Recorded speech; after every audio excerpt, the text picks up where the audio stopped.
Modesto Junior College Speech and Debate Program. It is my pleasure to welcome you all to the Fall 2018 Speech Night. I've done a bunch of these, but I would say that you all are in for a particular treat tonight as the Modesto Junior College team has put together an excellent program to showcase a variety of events. Over the next hour and 25 minutes, you're going to have an opportunity to watch examples of several different types of speeches, as well as oral interp and debate. And so it should put a pretty good show on for you all. I have a couple of quick announcements and then we'll get going. First off, if you have a cell phone, we ask that you please set those things to silent so that they don't go off and interrupt the program. It's a nice thing to do out of respect, but it's also a real important thing to do out of safety, as we don't want to distract any of the performers as they are up on stage. I suspect that a few of you are here tonight for a communication studies class. If that is the case, I encourage you to follow the directions that your professor gave you in terms of how to complete the assignment for your class. Many of the classes do use one of these critique sheets, and if that's what your instructor asks you to do, the first half of the evening will be the speeches, which will be the first side, and then the second half of the evening will be the debate, which follows the back side of that sheet. Well, a little bit of history about the Modesto Junior College Speech and Debate Program. We have actually had a continuous team here at Modesto Junior College for almost as long as the college has been in existence. In the 1920s, 1 year after the college opened, the very first MJC forensics team formed, and they actually competed in a few different tournaments that year against University of the Pacific, which I didn't name at that point, but also in Berkeley. And for the last almost 100 years now, we've had a competitive team that prepares early in the season, travels all over California, and in the spring nationally to compete against a variety of colleges and schools. The individuals presenting in front of you tonight were actually, many of them are new to the program, and we're sitting in the same place that you were sitting just last spring.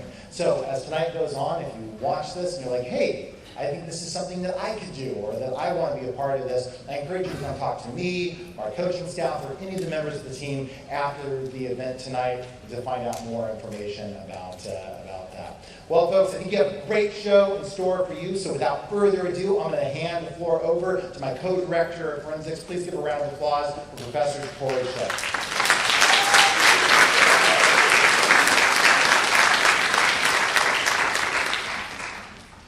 Good evening. Tonight I have the distinct pleasure of introducing you to all of the students who are on the MJC Speech and Debate team.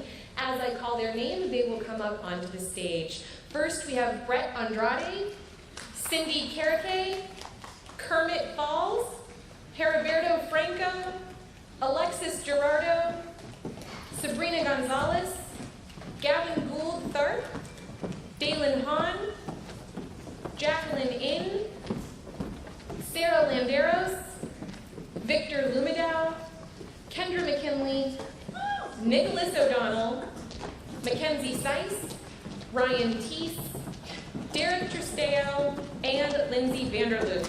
Please give these individuals a big round of applause.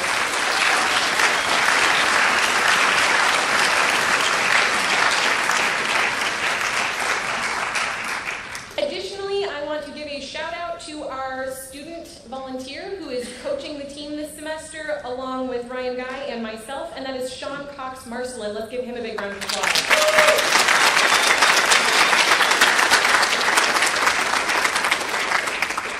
At this point in the show, I will turn the stage over to our two trusty MCs, Derek and Lindsay.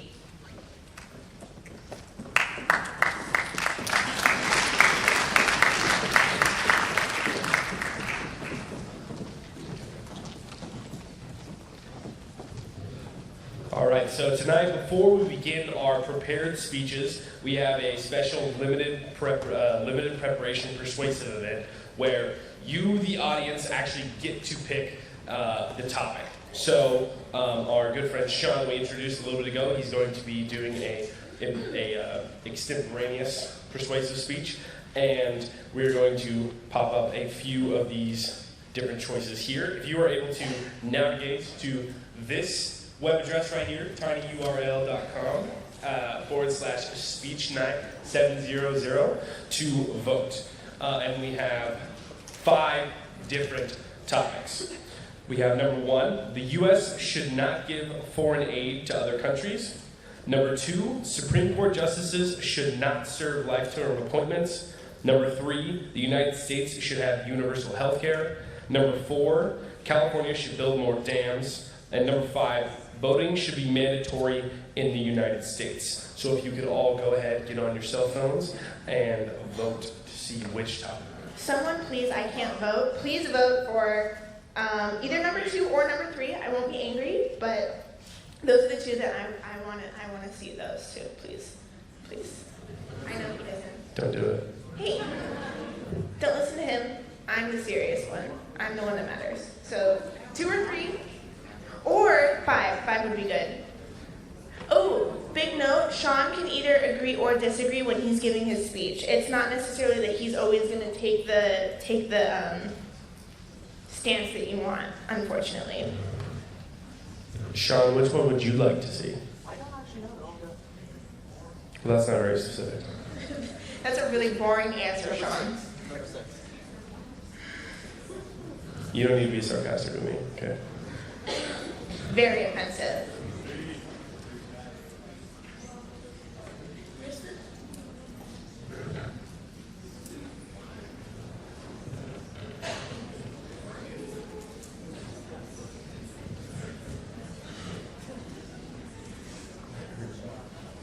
All right, stand by with us, guys. We're going in.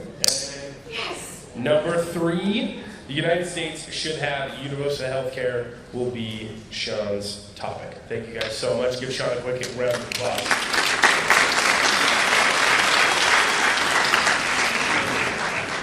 All right, our first speaker of the night is going to be Kendra McKinley. She has a really great speech prepared for you guys. Her major is actually psychology. Her time on the team, she's been here for 2 semesters already.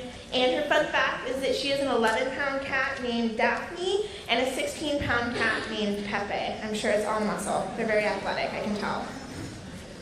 As Lindsay said, Kendra is going to be performing an informative speech. This speech is going to seek to help the audience understand a topic more fully by providing descriptive explanations. And I have no doubt that Kendra will do a fantastic job. If you guys could please give a hand to Kendra McKinley.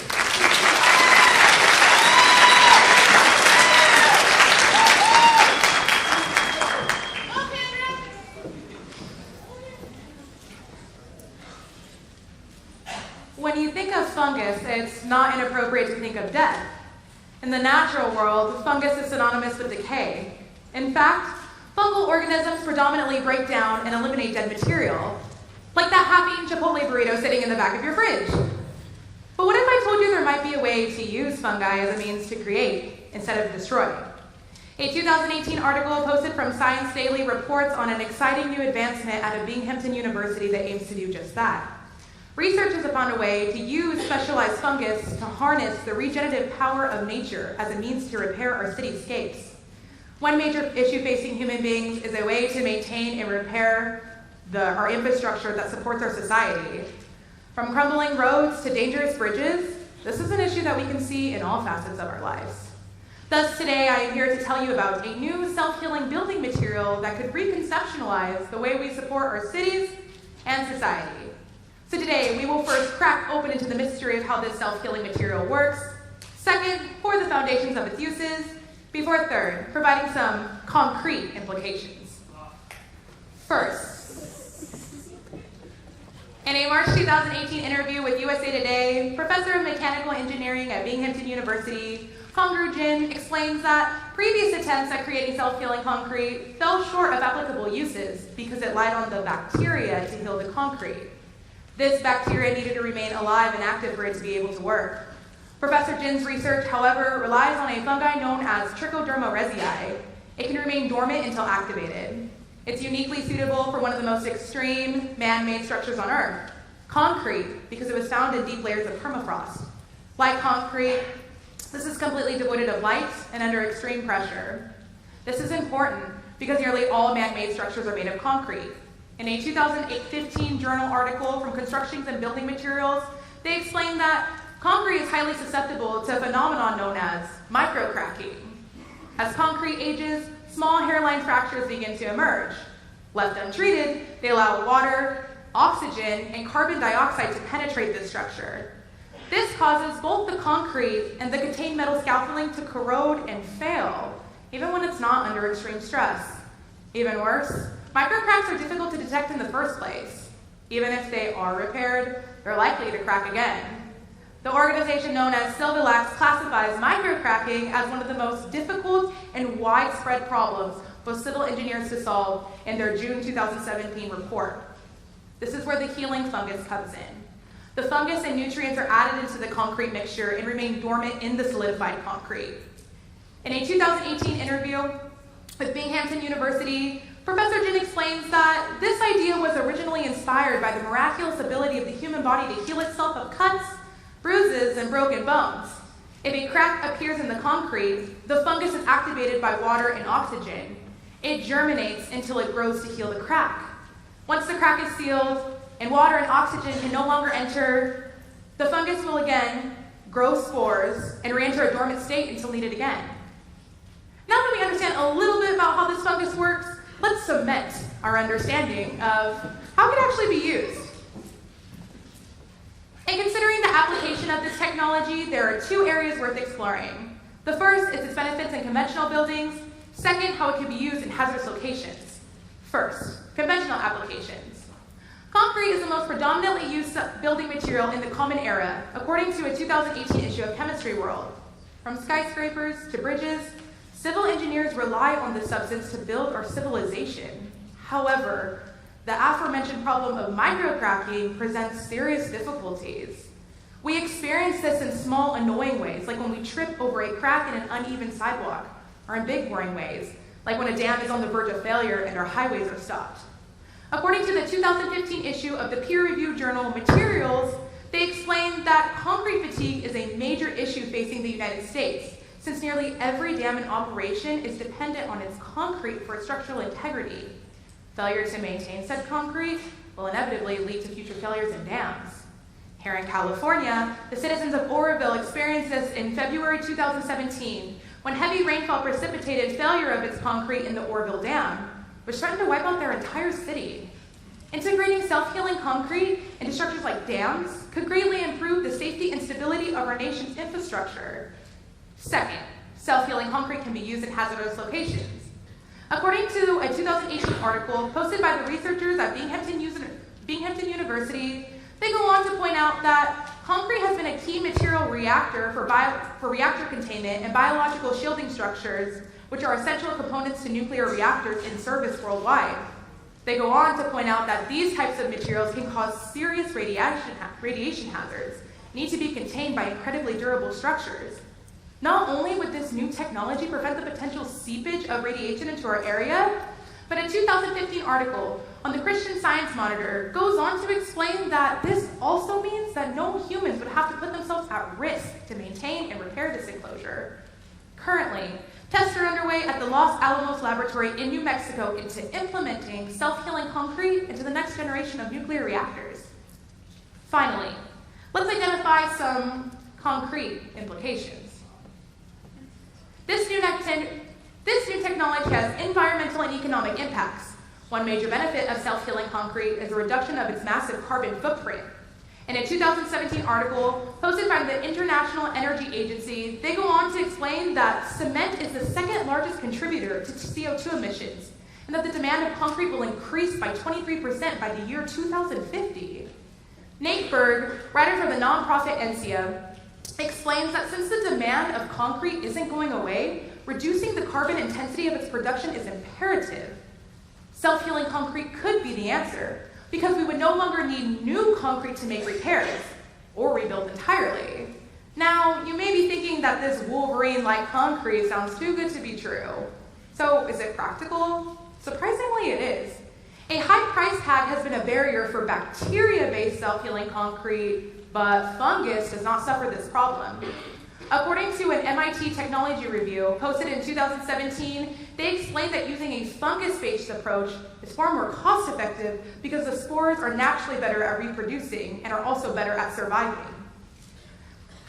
Self-healing concrete could also save us money in the long run. This could be a vital move in the right direction because the United States earned a D+ from the American Society of Civil Engineers in their 2017 assessment of our infrastructure. Furthermore, a 2018 Business Insider article describes this disrepair that we're in as a $1 trillion crisis. However, self-healing concrete can give us hope. According to an article written by Emily Matcher on the Smithsonian in February 2015, she explains that University of Bath, Cardiff University, and Cambridge have estimated self-healing materials, just like the one I'm describing to you today, could reduce the cost of repairing our roads and infrastructure by up to 50%. So, today, we broke ground on the new innovative technology of self-healing concrete. We first cracked open how it works, laid the foundations of its uses, and then finally identified some fungal implications. There may be no solution to the food-growing mold in the back of your fridge, but this fungus is a force of creation. This exciting new discovery is capable of changing our lives, from the neighborhood sidewalks we stroll down, to the walls of our schools, the foundations of our home, and the hearts of our cities.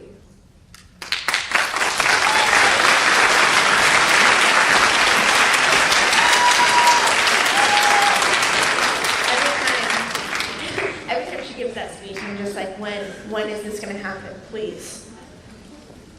Our next speaker for the night is Sabrina Gonzalez. Her major is communication studies. She's been on the team for 3 semesters, and her fun fact, believe it or not, she's only 19 years old, and she already has a master's degree in procrastination.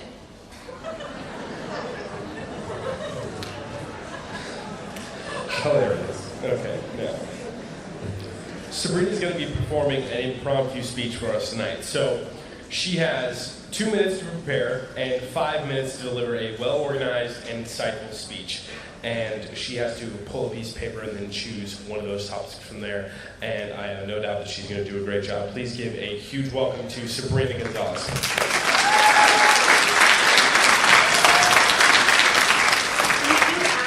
While she is writing her speech, it is quiet in the auditorium. It does take a lot of focus to be able to write these things on the fly. So for 2 minutes, just a little bit of silence. Thanks.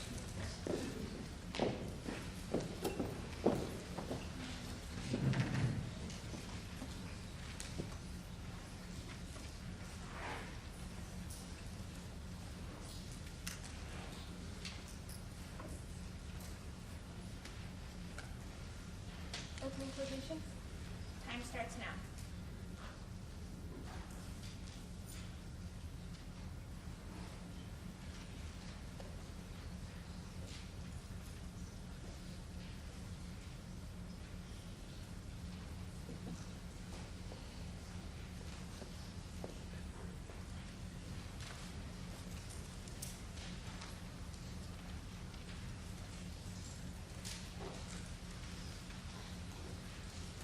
Seconds used.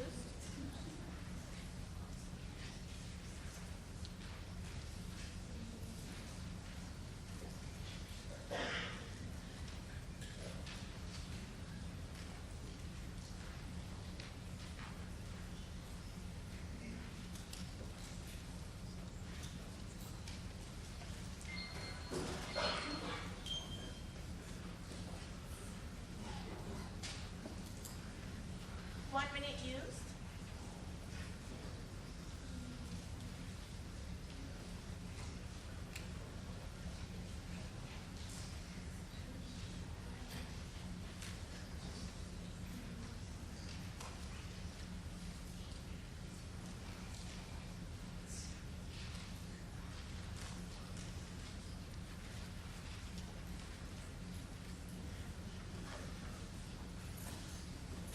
A minute and 30 seconds used.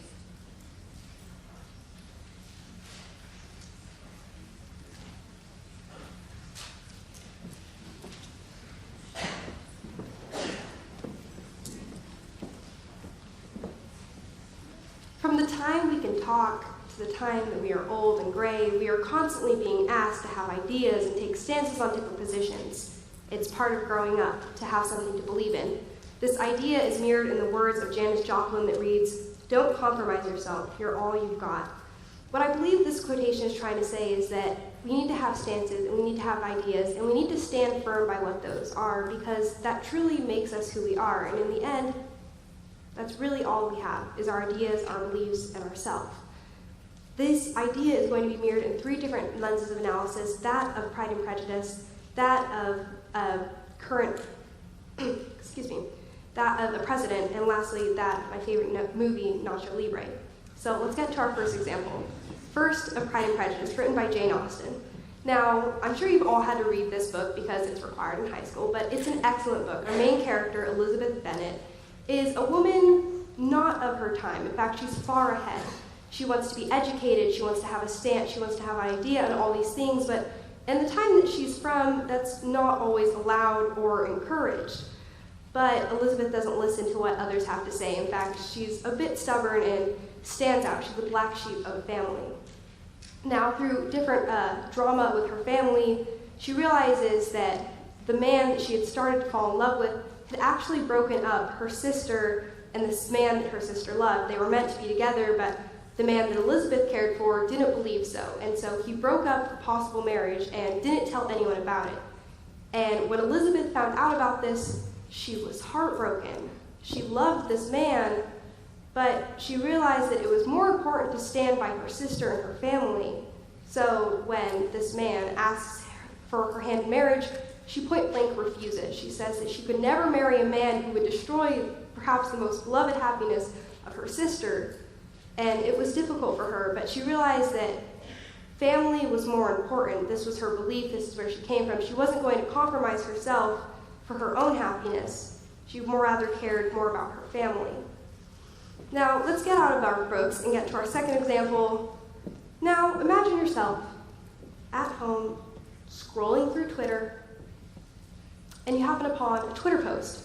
You read it, you laugh, you realize this is ridiculous, and you check who posted it.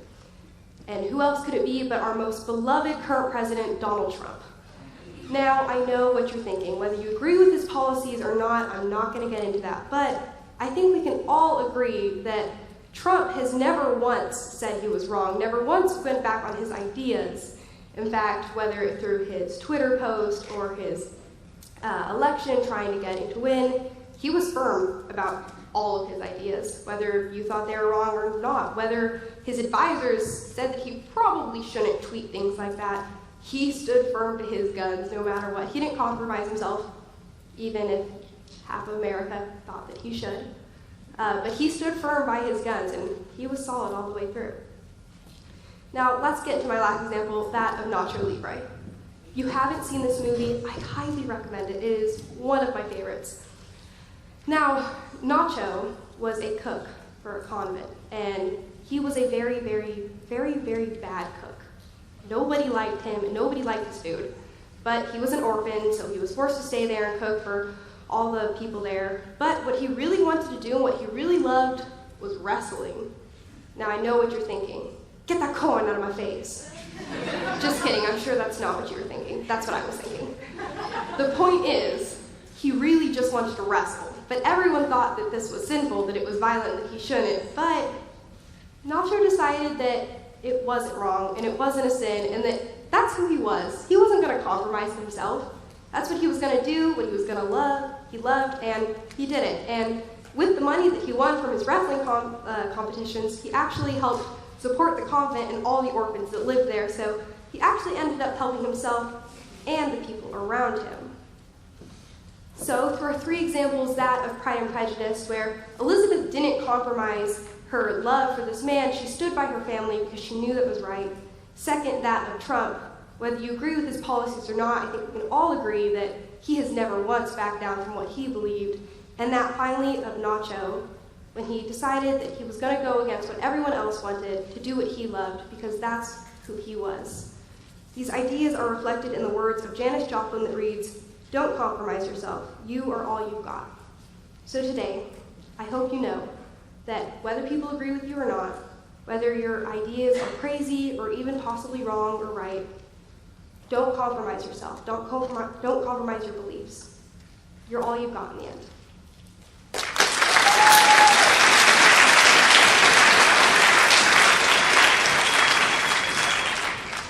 Sabrina only needs 2 minutes, and she always has me like contemplating my life and beliefs at the end of her speeches, without fail, every time. Great job, Sabrina. So before we moved on to any of our other prepared events, we are going to be bringing up our debaters to receive their topics. So you guys can give them a nice warm welcome.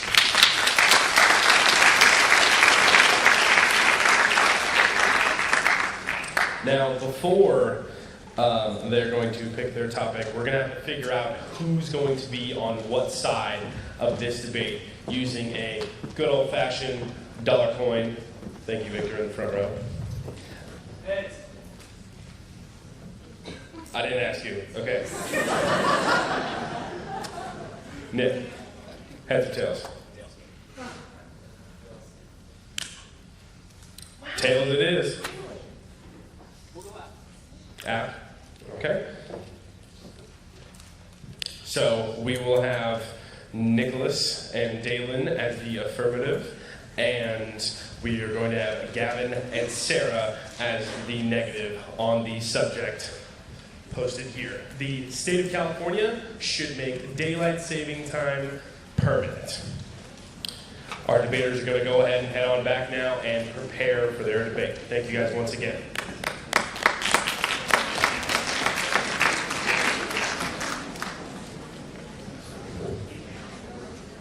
Our next speaker for the night is Ryan Teese. His major at MJC is mechanical engineering. This is his 3rd semester on the team, and his fun fact is that his best friend in the whole world is a 12-year-old Chihuahua whose name is Jazzy, and I just think that's heartwarming, honestly.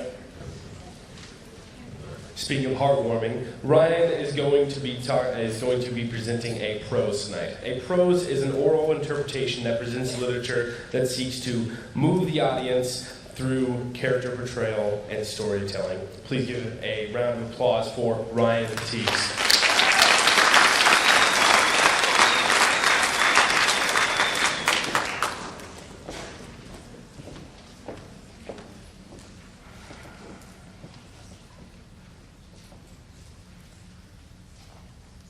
When I was a kid, my mother often told me that everybody had some kind of gift or another inside them.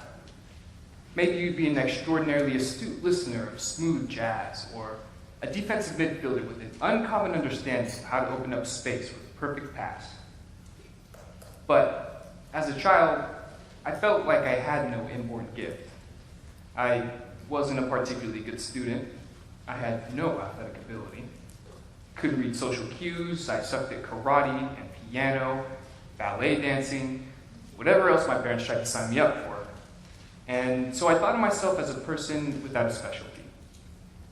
Extraordinary only in the field of being mundane.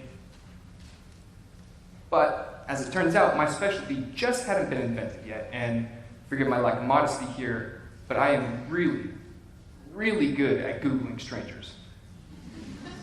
Sure, I've put in the work. Malcolm Gladwell famously said it takes 10,000 hours to become an expert in any field, and I've clocked my 10,000 hours and then some. But also, I just have a knack for it. Oftentimes, if a traumatic experience is not come to terms with, it lingers. If no closure is found, real-world implications surface. American psychologist Peter A. Levine explains that the effects of unresolved trauma can be devastating. It can affect our habits and outlook on life, leading to addiction and poor decision-making. It can take a toll on family life and interpersonal relationships. And it can cause real physical pain, symptoms, and disease. In the following piece, John Green describes how his quirky specialty intersects his traumatic experience, and how not even the test of time can subdue the emotions. After all, Arthur Golden tells us that even after a stone is dropped into the pond, the water continues quivering, even after the stones reach the bottom. Through a hospital experience, we uncover a deep-seated trauma that was hung around. Googling Strangers by John King. I Google strangers all the time. Like if my wife tells me that we have to attend a party, and I say have to because that is my relationship with parties. I usually Google all the known attendees in advance, even though I know it's weird when a stranger tells you they work in the carpet business, and you respond with, "Oh yeah, I'm aware." And before you tell me that cute story on how you met your wife, it was 1981, and you were both working at the same savings and loan institution in Dallas, Texas. She was living with her parents, Joseph and Marilyn, at least according to census records. And you had just recently graduated from Oklahoma Baptist University. How is the carpet business these days? Do you guys have like a rivalry with the hardwood floor people? It's horrifying how much information that can be accessed about almost all of us just via Google. Of course, the loss of privacy has come with tremendous benefits, like unlimited storage of photos and videos, a chance to participate in large-scale discourse via social media, and the ability to easily keep in touch with friends from long ago. But also, making so much of ourselves available for public consumption makes other people comfortable sharing their selves, which in turn makes their selves discoverable by us. But even though that less of our lives belong to us, and more of our lives belong to the companies that host and gather our browsing hobbies and habits and keystrokes, even though I am kind of revolted by how easy it is to scroll through the lives of the living and of the dead, and even though it all feels a bit too much like an Orwell novel, I can't outright condemn the Googling of strangers. When I was 22, I worked for about 6 months as a student chaplain at a children's hospital. Once or twice a week, I would spend 24 hours on call, which meant that I would stay in the hospital with these two beepers. And one of these beepers would go off whenever someone asked for a chaplain.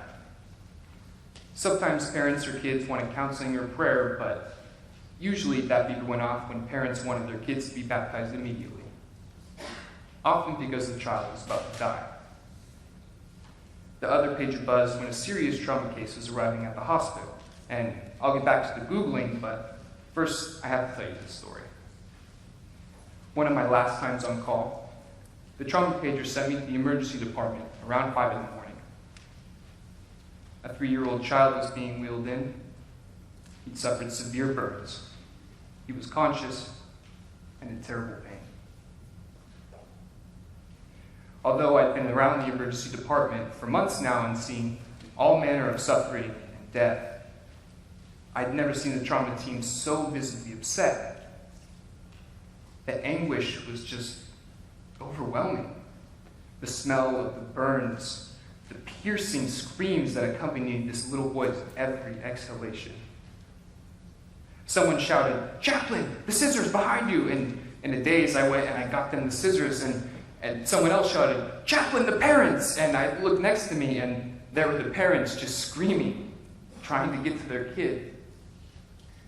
But the doctors and nurses and paramedics needed space to work, so I had to ask them to step back. And next thing you know, I'm in the windowless family room in the emergency department.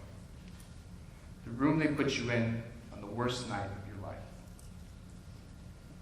And it's quiet now, except for the sobbing of the couple across from me. The doctor comes in and says that the kid is in critical condition. The parents only have one question, but it's one the doctor cannot answer. We'll do everything we can, but your child may not survive. The couple collapsed, not into each other, but into themselves. Of course, we are able to navigate the world knowing that these things happen. We are able to go on despite the unbearable horror. And my chaplaincy supervisor once told me, children have always died. It is natural. And that may be true, but I can't accept that. When they finally bring the kid up to the ICU and the parents follow, I make my way to the break room so I can get a cup of coffee. And when I walk in, I see the doctor hovering over a trash can that she's been vomiting into.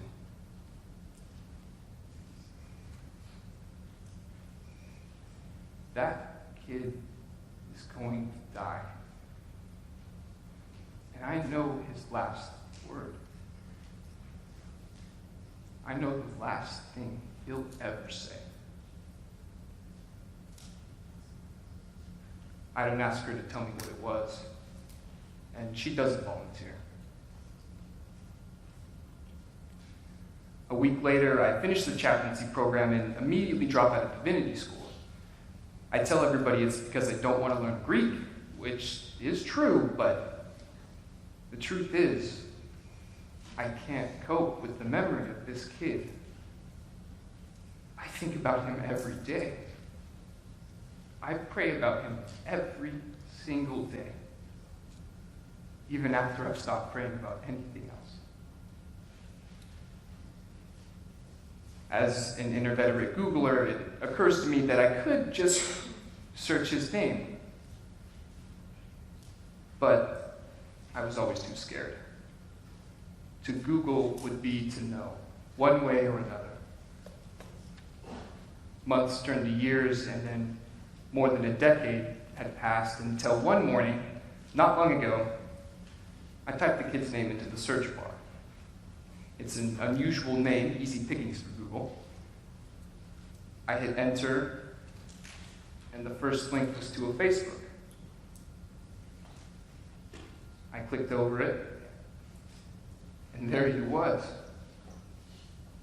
18 years old, a decade and a half removed from the one day that we spent together. He looked healthy. All of his pictures involved silly filters from Snapchat with his girlfriend, but he is alive. He is growing up, finding his way in the world, documenting a life that is more public than he probably realizes. But how can I not be grateful for knowing? Even if the only way to know is to lose our so-called autonomy over ourselves. He is alive. He likes John Deere tractors, and he's a member of the Future Farmers of America. He is alive. By scrolling through his friends, I find his parents' profiles, and they're still married, and he is alive. He likes terrible, overly manufactured country music. He is alive. He calls his girlfriend his bae. Alive. Alive. Alive. I don't message him. I don't friend him. I let him be. It occurs to me that it could have gone the other way, but it didn't.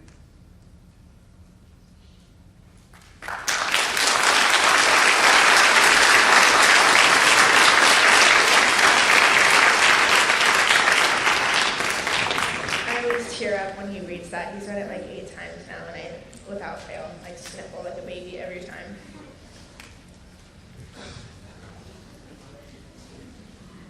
All right, so now Sean's going to be coming out.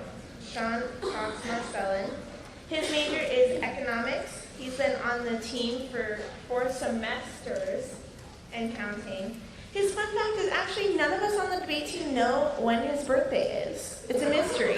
We've decided that he's probably actually an extraterrestrial because he refuses to tell us.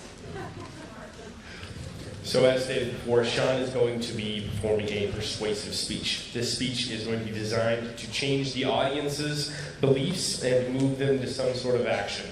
So you guys can sit here and watch Sean do what he does best. Please give a hand for Sean Cox Marcellin.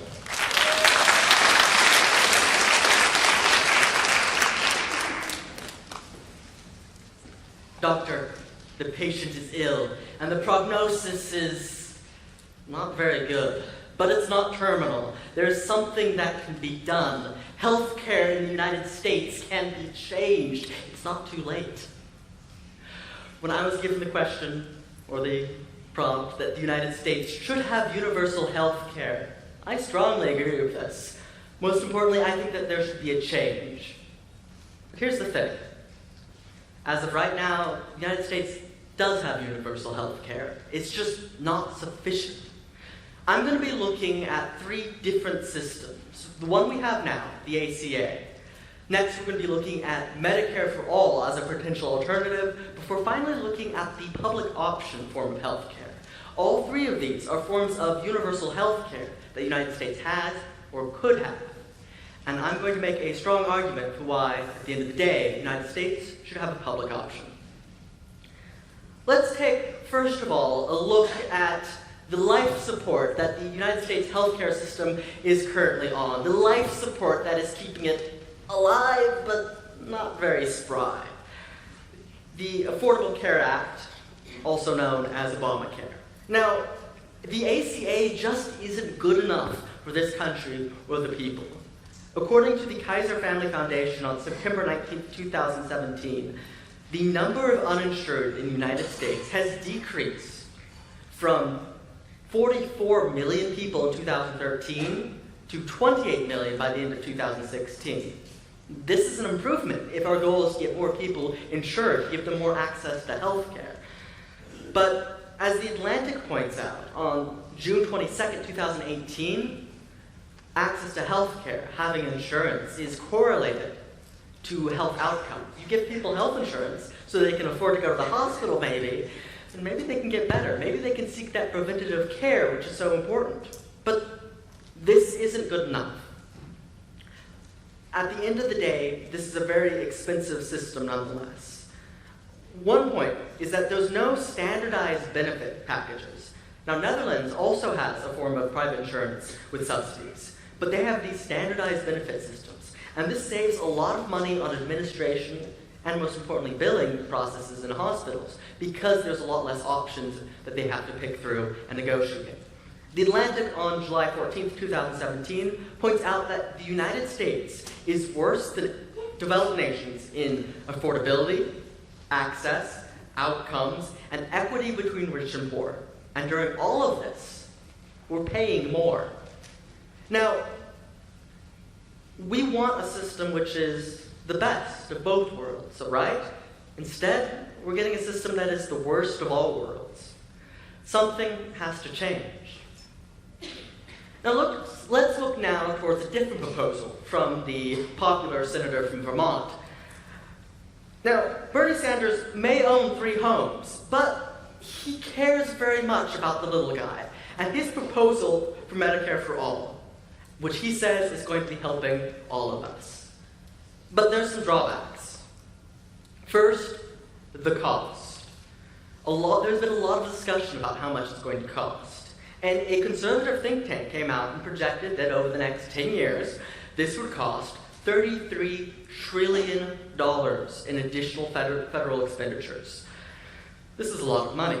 However, as Sanders and proponents of Medicare for All system point out, this would be $2 trillion less over the next 10 years than we would be paid otherwise. The difference is that this would all be coming out of the federal government instead of our own pockets.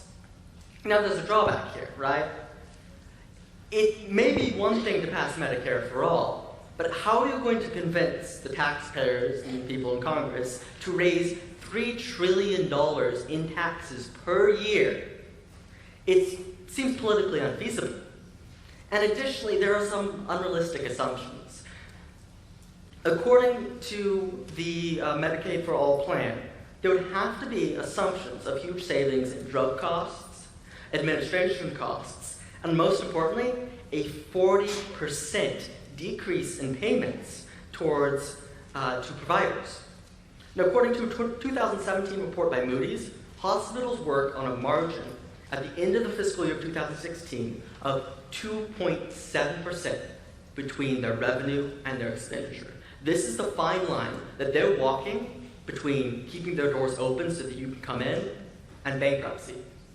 Medicare for all, as good of an idea as it may be, if we're decreasing payments, means that we're going to have to cut costs on doctors and nurses and other services. So it brings up a question. How can we do this, and how can we make it affordable without cutting service quality? And that's where I think the option that we need to be looking towards is what's called the public option.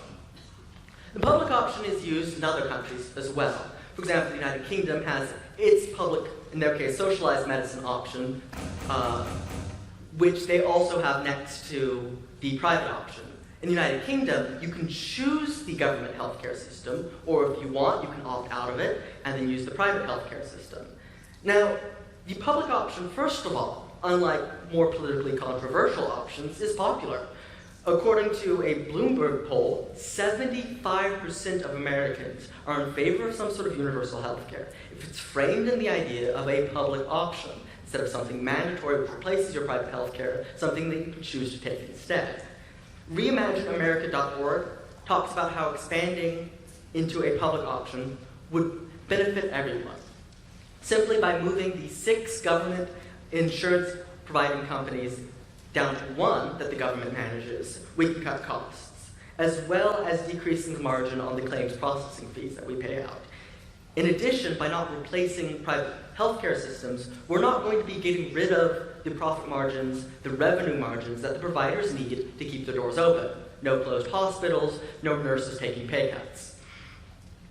So then, when we look at this, we can see that the public option, according to the above ReimagineAmerica.org, would only cost an additional $1 trillion a year. Expensive, yes, but perhaps something politically and fiscally feasible. So, looking back at my question, should the United States have universal health care? I say yes. And then I looked at 3 different forms of universal health care. The ACA, which is insufficient in its coverage and yet still expensive. Medicaid for all, which is far too expensive and would end up cutting services. And finally, the public option, a happy middle that expands services, makes them available, but won't kill us in the pocket. And that's why I support more universal health care.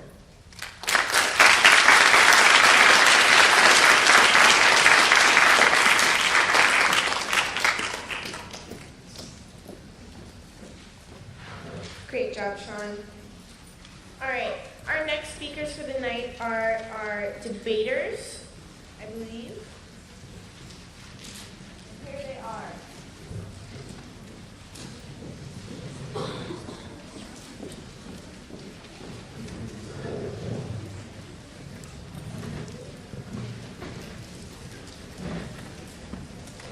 Alrighty, so over here, I know their names. Nick is the Prime Minister, I believe, correct? He's a business major. He's been on the team for 3 semesters now, and he loves 80s music. Dalen Han is the member of government. He's a business admin major, and this is his first year in forensics. And his fun fact is he believes that all yogurt should be drinkable yogurt. Over here we have the Leader of Opposition, Sarah Landeros. Leader of Opposition is Gavin Gould. His major is English. He's been on the team for 2 semesters now, and he loves to play RPGs, as he says. I tried setting something else. RPGs at home with his friends. And then our member of opposition is Sarah Landeros. Her major is Communication Studies, and this is her first year on the team. Her fun fact is that her fastest game of solitaire was only 45 seconds. That's crazy. Now, these parliamentary debates are all do require a little bit of audience participation. So if you guys hear something that the debaters say that you think is a good point, or you think that you agree with, you can go ahead and knock on the sides of your seats there. You can clap, you can stomp your feet, you can say "hear, hear." I don't recommend doing that. You can, I guess, but anyways. So just do remember that you are fully able to participate in the debate as well.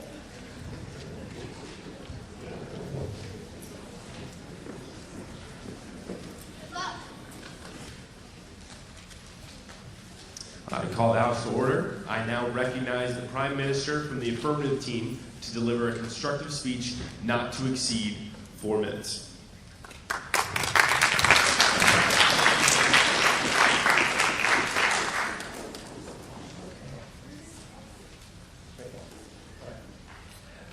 thank you so much to everybody coming out tonight. We really do appreciate it. Now, what I'm going to be doing is I'm going to be starting off by announcing the resolution. This is just standard. I know you've had 20 minutes or so to be able to read it. However, today, what the affirmative team is going to be passing is that California should make the daylight savings time permanent. And throughout the course of my case, which I'll establish the affirmative team's plan, we're going to tell you why this would be highly beneficial to Californians and why it could really grow to benefit a lot more people too.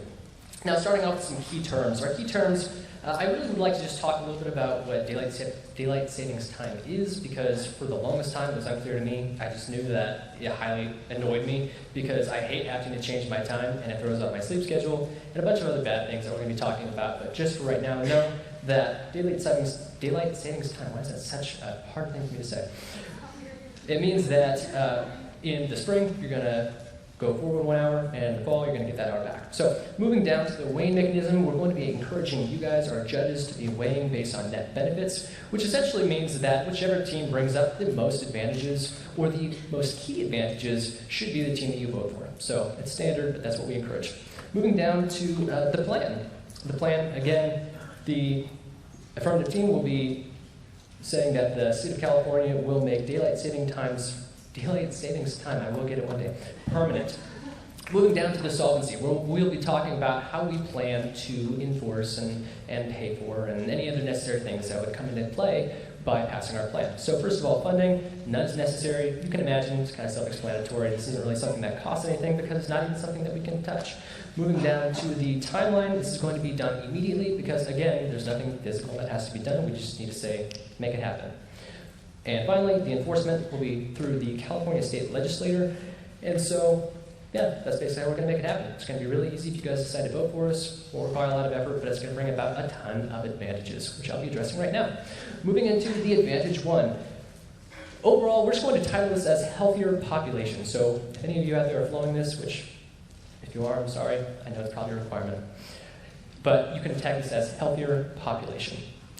By passing our plan, that's going to be the crux of our advantages. But let's get into some depth on that. So, first of all, the uniqueness, or what the status quo is right now. Currently, we set the clock back 1 hour, and then move forward again another hour, and it just sets us all off. So, the link, or what happens once you pass our plan, and daylight savings becomes permanent. The internal link is that post-plan, we won't have to alter our clocks, which is huge. And I know that the other team might get up and say that, well, our phones are so smart these days that it does it automatically. And really, we would never encourage you to vote for the affirmative team just because it's a hassle. I mean, if you have any physical clocks in your house, of course it's a hassle, but we're not going to ask you guys to vote for us just based on that. We actually have some real key advantages that we bring about. So let's talk about a few of them.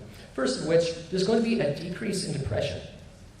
I don't know if you guys have heard about this, but it's a really interesting piece of evidence that I've heard of before. And it's that vitamin D from the sun, it brings us a sense of joy. It keeps us happy. You might have heard that people who live in Seattle tend to be, they have a higher depression percentage. Well, if you were to pass for our plan, we get longer afternoons, we get more exposure to sun, and we get a healthier, happier population. This is a really great thing because happiness affects productivity, happiness affects a lot of things, and we all love to feel good. And so, in the status quo, we don't have as much as we could have. And who doesn't want more of good things? This isn't something you have to pay for. This isn't something that requires any effort, but it brings you immense advantages. Second of all, this is going to actually reduce car accidents, which I'll build on this later on. However, just know that we can make things a lot better than the way they are right now. So please pass our plan and vote affirmative. Thank you.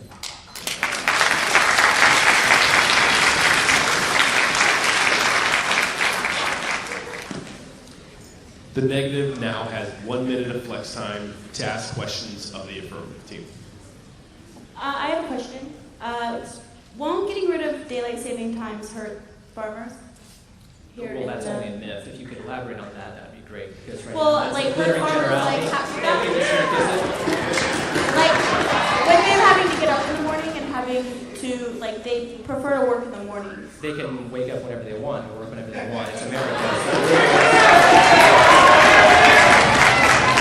Okay, but what about the surrounding states? We're going to lose 2 hours of business time with them because other states are going to either start earlier than us and then end earlier than us. So we're going to lose 2 hours It's of really business. depending on sorry, it really depends on if your glass is half full or half empty. You see it as losing 2 hours. We see it as benefiting Americans. And farmers can continue working around whatever hours they want. We don't legislate that. We don't mandate any specifics. They can do whatever they want. But what we do is we make Californians healthier, happier, safer. Thank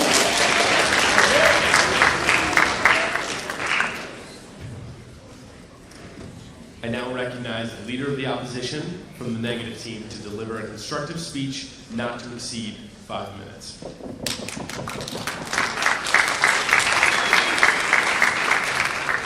Hello. I'd like to thank the affirmative for giving a great speech, and hope everybody's ready. I'm going to be introducing 2 counterpoints to their advantage, and then I'm going to go onto their case.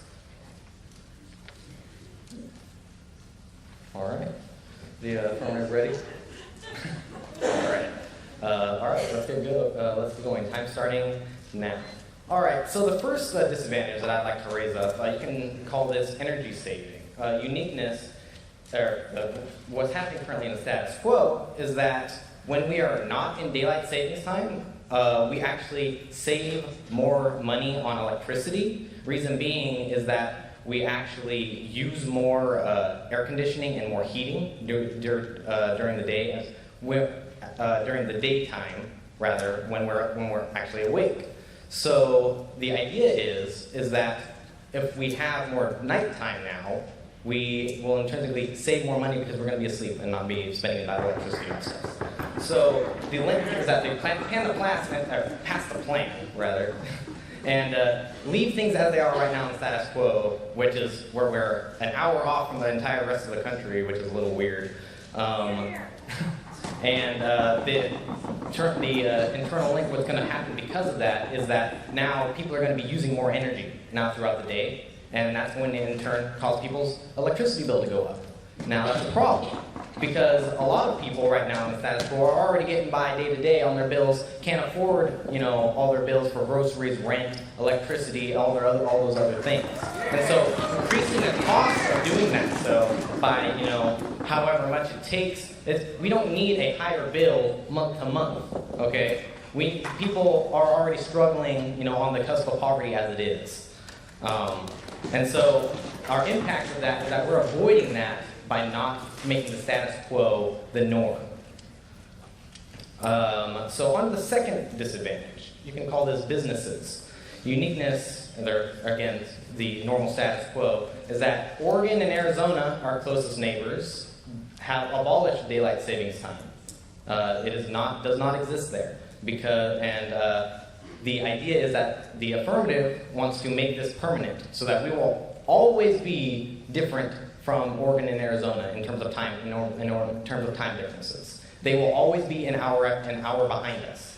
So this is a big problem because the internal link of this is that now all businesses are going to be logistically apart. Businesses in Oregon and Arizona open an hour earlier and close an hour earlier, which massively affects our productivity in interstate, business. If you're trying to get a hold of a company over in Oregon and it's 4:30 here, you're not able to get a hold of them because it's already 5:30. They're already closed. That's a big problem if you're having something that needs to be shipped out the next day. So ultimately, that leads to a huge, decrease in our economy, and California's economy is the largest in the United States, okay? So if we are being negatively affected by other surrounding states, that's a big problem. And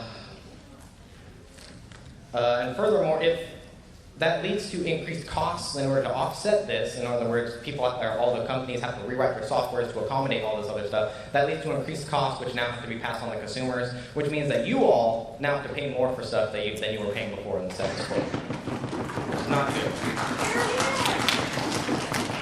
So, go ahead and flow through all their on-case stuff. Onto their first advantage.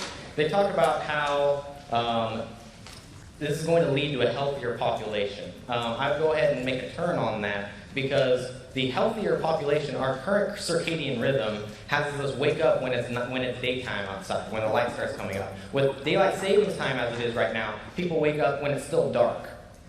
So this leads to, in turn, to people being more negatively affected by that.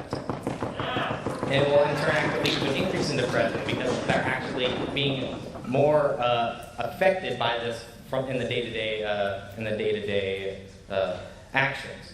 And on their second impact, I didn't really understand because they say that's going to reduce car accidents. I don't see how this plan could possibly reduce car accidents if people are waking up an hour earlier and it's darker outside where you can't see people that are walking around and you can't see children that are walking off to school early in the morning when it's still dark. Children are going to be walking around, post this plan, kids are going to be walking around the streets when it is still dark outside and you're going to be driving around going to work and you got to hope that you don't see these kids walking around. Okay? That is not what we want to have in our current world. You do not want to put the safety of children at risk, okay? And by avoiding that, we're going to be more net beneficial in the status quo. Vote nay.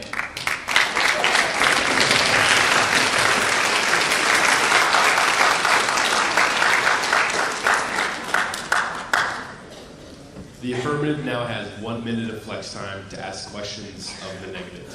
Thank you. First of all, do you believe in Santa Claus? For the sake of argument, let's go sure. Okay. Well, for the sake of realism.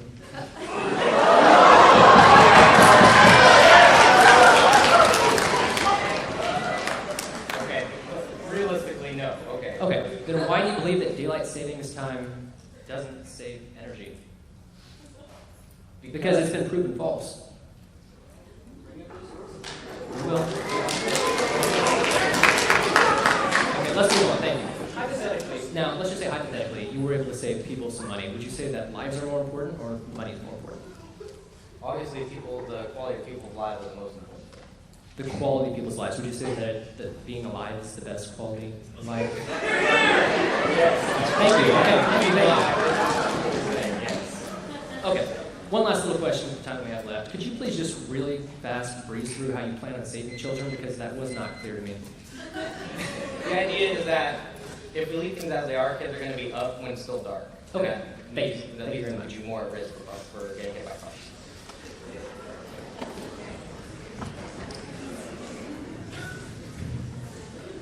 It's getting spicy up here.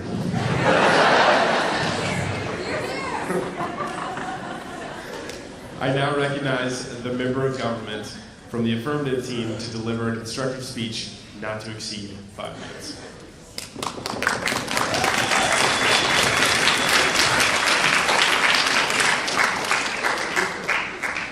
All right, thank you for the introduction. What was I going to say? I'm going to do a quick little roadmap. Sorry, my brain's like going everywhere.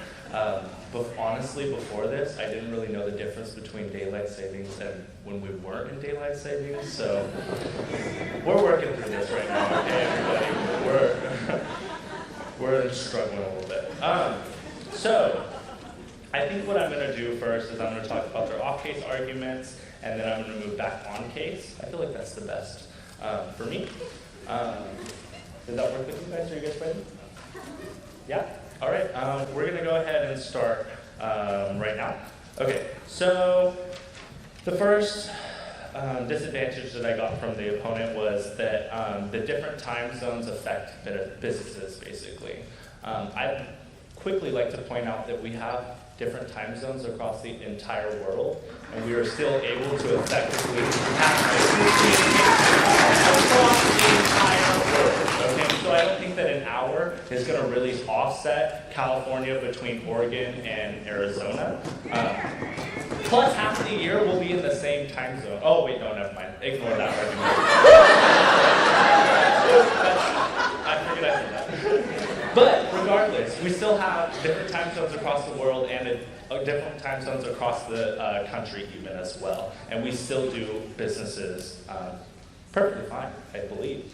I mean, I haven't heard of any evidence that says otherwise, unless the negative wants to say something about that. But California, they also lead to say that California is the largest economy and that it's going to that we're going to have to increase costs to basically offset the decline in the economy that California would see if we change the time zone. Honestly, this is just like a no link, no impact scenario, because our economy is not going to decline because we changed the hour or changed the clock by an hour. It's just not going to happen. Like, companies will realize that, okay, California, it's this time, like we need to set an argument, or we need to just, honestly, most business communications are done through email. So we just won't see it until the next day. I mean, how many of you guys actually call and use your telephone, you know, the phone button where you dial a number? Put your hand up. Not very many of you, right? You usually like email or text message or some other form of communication. I mean, if you really do call, guess what? There's voicemail. I think it's just as effective as well. So now I'm going to move on to the energy saving. So I'd like to bring up an argument that my opponent made, or not my opponent, my teammate made. Apparently an article of Vox 2017, it goes to show that time saving, or daylight saving started as an energy saving trick during World War I, but it's actually proven that it's outlived its usefulness. That energy saving, like the evidence that it's still saving a ton of energy is unclear and just obscured. Like, we don't have any hardcore evidence to show that it's actually still doing that today. Part of this goes to because of how smart our technology is that we have in our houses and in our businesses. I mean, we have like these little cool thermostats that turn off and on by themselves. You just set them to a time. Like, come on. Really? Really? Okay, but so basically I think that you can just honestly cut both of the disadvantages, because I proved how our economy is not going to decline. It's an hour. No one's going to care. People voicemail and text message and all those other smart things too. And then we just have smart technology all around. Like, people aren't going to spend more money on electricity because it's an hour, like we're up for another hour. I don't know. All right. Back to the on-case argument. I still think that we're proving to be very net beneficial. The negative team said that there's not going to be a reduction in accidents, but we're saying there's going to be a reduction in accidents because we're not going to be constantly changing the time back and forth. So you know that awful feeling when you have to change the clock back, so you lose an hour of sleep, and then you're tired driving to work or school in the morning? Yeah, that's what we're talking about. Those are the accidents that we're going to reduce. Because people are going to actually have a set time that's going to stay a set time the entire time of the year. So we're not going to have to worry about, oh, I lost an hour, or I need to go to sleep an hour early so I can hopefully make up for that hour that I lose. We just won't have to worry about it. And then for Advantage 1, we talked about that it messes with people's internal clock. It makes them depressed because they lose sleep and they don't get enough activity out in the day because they're worried about the time and everything like that. And the vitamin D actually reduces depression. And these are all cool things that we proved happens if we keep the time where it's at. So I think that these, let alone, since how bad depression is, and since the fact that it leads to suicide and death, and we want to prevent death in any measure that we can, I think that for those reasons, let alone, we should vote for the affirmative team. But not to even talk about that, I just shot down their case. So.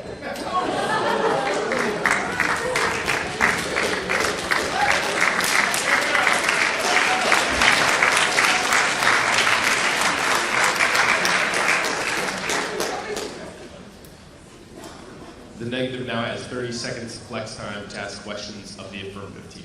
Okay, real quick for you. So on our business disadvantage, you talked about how the daylight saving time has outlived its usefulness. Is that correct?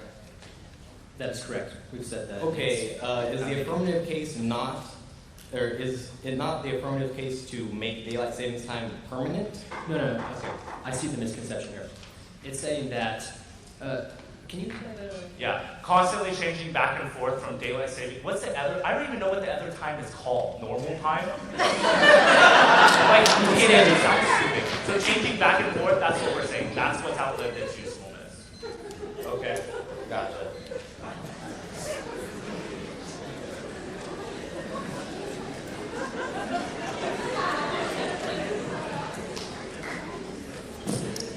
I now recognize the member of the opposition from the negative team to deliver a constructive speech not to exceed 5 minutes.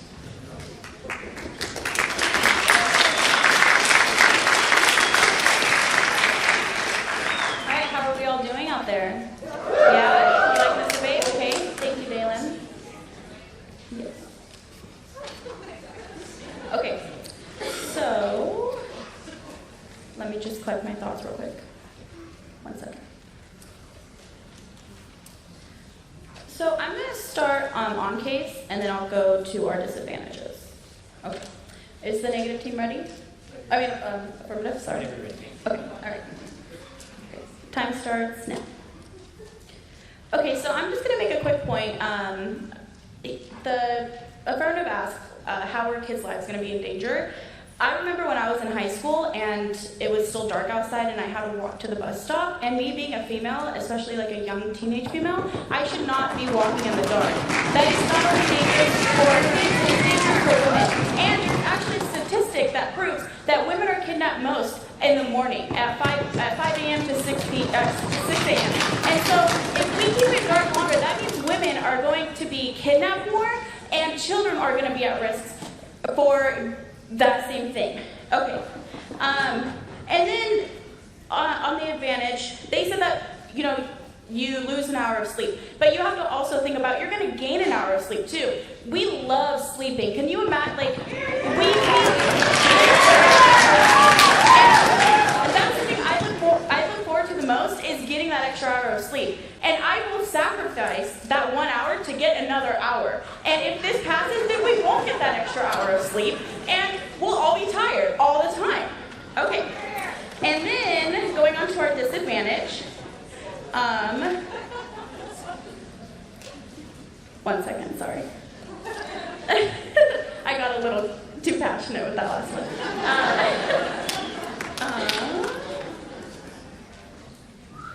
So they stated that most things are done by email, but what we're saying is going up to their uniqueness, they're saying that there's different time zones across the world and in the country as well. But right now, we have the same time zone right now. But if this plan passes, then we will be different from all the others, and which means that businesses will have to either lose an hour or will lose 2 hours, because we will be starting an hour later and ending an hour later as well. And so California will be in their own weird time zone, which won't be beneficial to us for our business owners. And Gavin, is there anything else that you think? So they say that, especially with their email stuff, and that it's going to be dealt with the next day and everything, it can be dealt with the same day if we happen to actually be on the same time. Yeah, so as my partner just said, things can be dealt with the same day if we were on the same time. So say if you needed something really important done, you're not going to be able to find that out until the next day, which is not, for me, for my sake of mine, I would want to know right now, and so I don't know if I could wait a whole day to figure out something that I really needed to know, regardless of what it is. And I feel like if this plan passes, California will suffer more. And just remember that you may be losing an hour of sleep, but you will gain an hour of sleep. And to me, that's one of the most important things. And you also have to remember that you don't want kids walking at night or in the morning when it's dark, especially women as well. And anybody, even men, everybody can, sex trafficking is a huge thing right now. And just having kids and people that are out walking at nighttime, where we're more, we can get things, bad things can happen. And that's why you guys should vote for the negative team today, because I feel like our plan is better. Thank you.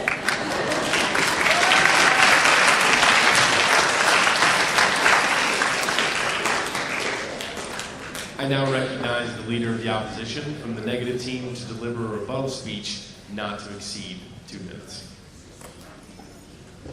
All right, thank you, Sarah. Okay, is the affirmative ready? Okay.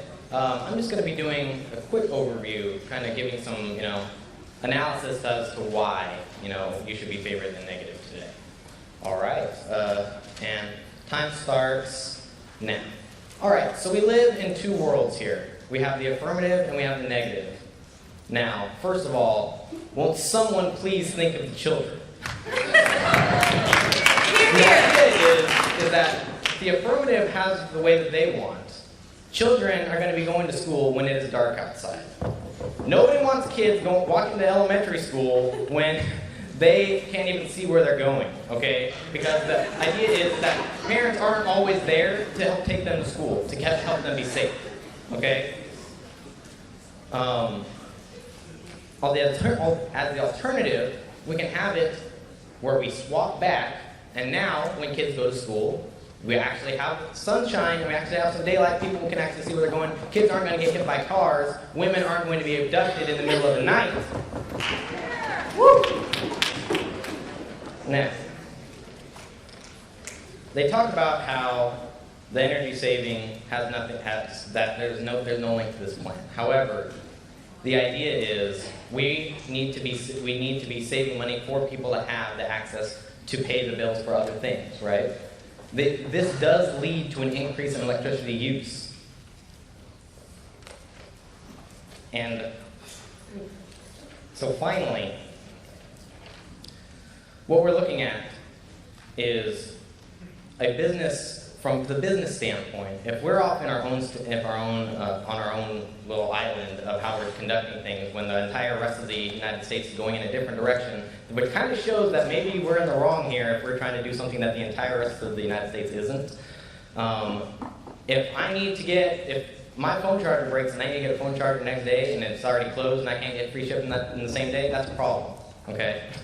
That's a problem that can be saved in the world of the negative compared to the world of the affirmative. So ultimately, I'm going to be voting for the negative today.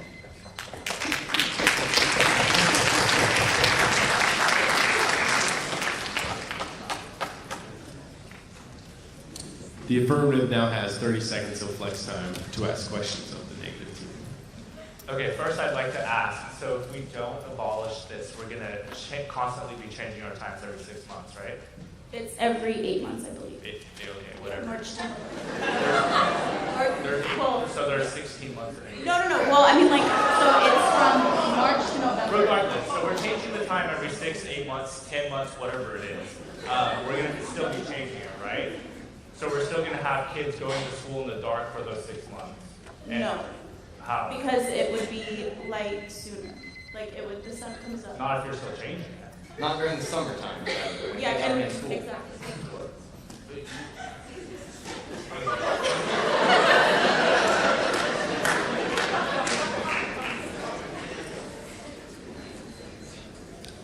I now recognize the Prime Minister from the affirmative team to deliver a rebuttal speech not to exceed 3 minutes. Good job. It's not theirs. There's pamphlets. Okay. Thank you guys again so much for coming out tonight. I cannot wait. Ready? Cool. Okay. First off, responding to the member of opposition, she was talking about how females be walking to the bus stop in danger. This does sound pretty sad. I will concede. It sounds pretty sad. However, my one response to this is bring mace. Walk with a buddy. Leave early. I mean, there are things you can do. There are things right now you can do in the status quo that you'll be able to do here as well. It's 1 hour. It is 1 hour. If you think that this is going to make a significant difference, and I'd also like to point out they brought up no evidence. Think about it. Have they brought up any evidence this whole time supporting any of their points? It sounds sad. I'm saying that. I will concede. It's not trying to but there's nothing to prove. And it's 1 hour. It brings us so many benefits, and they're trying to play up how sad it is with no evidence. So please, just don't fall for it. You guys are smart, okay? We're students. Don't fall for it. Next. In addition to the little tag-along argument of sacrifice sleep to get sleep, that's like giving someone $1 to get it back. Just get your sleep. Set your alarm. You're good. You're going to be having so much better sleep, not even having to wonder about, did the time change yesterday, or am I just really tired? No. No. Okay, moving down to, what is it? Still in the MOC, save the children. This is kind of the thing they've resorted to towards the end here. So again, no evidence, disregarded. Anything that's pulled through at this point by them is the only things they're willing to hang their hat on. No evidence, none. don't give it to them. Moving down, oh yeah, I'd also like to add on to that, they want to save lives. We want to save lives too. Please refer back to our evidence. But we also want to save the quality of lives. Remember that. They want to save lives. We do too. We also want to save the quality of lives. And we brought up evidence saying that more sleep equates to a better quality of life. The affirmed team is the team that gives you that. Remember that, please. Moving down to the LOR, he was talking about basically how children will be going to school in the dark. Again, cross-reference, no evidence. But, you know, if the parents are also worried about them, couldn't they just drive them? Couldn't they go with friends? I mean, there's a lot of things you can do if you're really worried about your kid going to school, an hour difference. However, again, no evidence. No crimes, no evidence. Don't give it to them. Last argument, finally, under the, what is this? They're talking about how, the idea is to save money. I believe this is almost his exact quotation. Again, this has been proven false. We've brought up evidence saying that this is a myth. You can understand trying to, make sense out of it logically, but there's no evidence to say, in their case, that this is true, and there is evidence in our case to say that it's false. And so if we are going to be weighing based on net benefits, we need to be weighing based on evidence, we need to be weighing based on more than just logic. Because the thing about logic is that it's relative, right? Logic is relative. So we see advantages we can claim. Let's claim them. Please vote affirmative.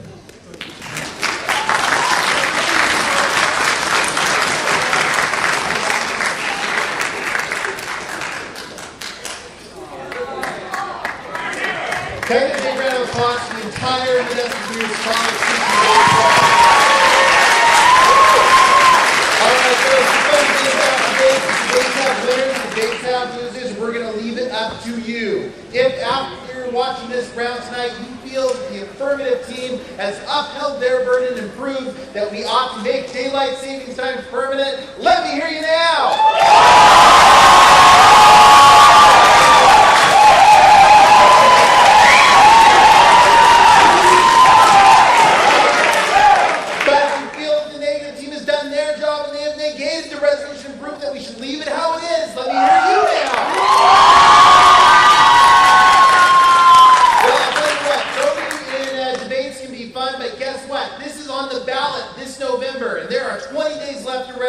And the election's happening on November 6th. So if you actually care about this, get registered, go to vote.gov, and vote and make this thing real. Good night, thanks for coming out.